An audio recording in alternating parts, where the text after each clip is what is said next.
Identitats impossibles, gènere, desig i iconografia és una exposició que hem organitzat des del Museu dels Sants amb l'objectiu de tractar temes de diversitat sexual i de gènere. Des de fa uns anys, el Museu dels Sants ha començat a tractar els seus projectes expositius en clau social i, per tant, vàrem anar a buscar els professionals del Consorci d'Acció Social perquè ens donessin un cop de mà per treballar conjuntament aquests dos temes.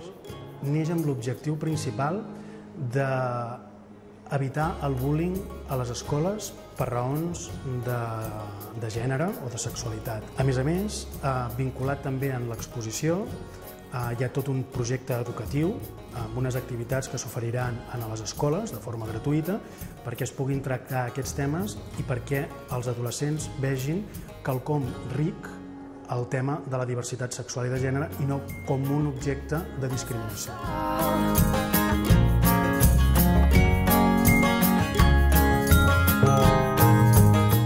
Jo crec que és una exposició que no és una exposició, que és una exposició que és una invitació a circular per un espai on hi ha unes reflexions, uns fragments d'entrevista, unes peces que et conviden a repensar-te i a mirar-te des d'uns altres ulls. En aquesta exposició hem volgut jugar molt amb la idea de reflex. No volem que tu miris els altres com a persones alienes, sinó que a través dels altres reflexionis sobre tu. I, per tant, en l'exposició hi ha molt aquest joc amb el reflex. Quan projectem les entrevistes, tu et veus reflectit a la mateixa superfície i els miralls estan en altres punts de l'exposició, perquè això vol ser, en el fons, una exposició sobre tu mateix. Els guies a l'exposició són fonamentals, són l'exposició.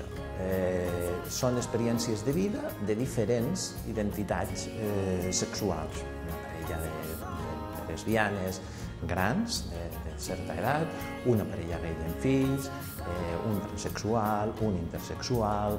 Vull dir, són els diferents plantejaments d'alternativa sexual explicats en absoluta normalitat i sense qüestionar absolutament res, simplement plantejant la seva experiència vital des de la normalitat, i sí que vam voler que fos un tu a tu, un cara a cara amb l'espectador, que el visitant també s'ha de plantejar qui és i com viu i percep la sexualitat dels altres i la seva pròpia.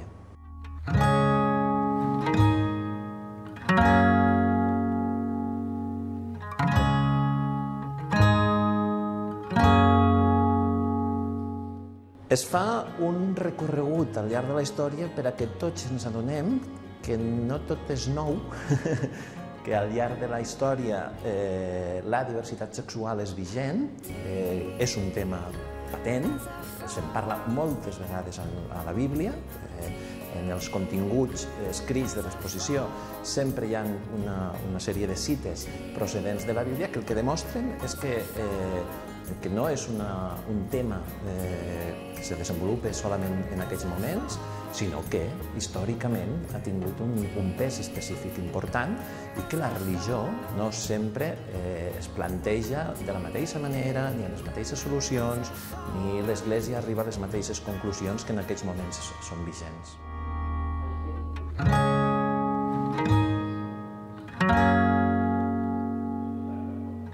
És un espai de reflexió, és una exposició densa en quant a continguts, però al mateix temps ha de venir disposat a gaudir. Jo crec que és una exposició que requereix temps i calma. És una exposició per assaborir lentament, per seure, escoltar les entrevistes, pensar-hi, tornar endarrere si cal. Que ningú vingui esperant provocació ni polèmica, perquè ni la hi ha ni és la intenció en absolut. Jo crec que és per tots els públics que estiguin oberts a escoltar i a repensar-se.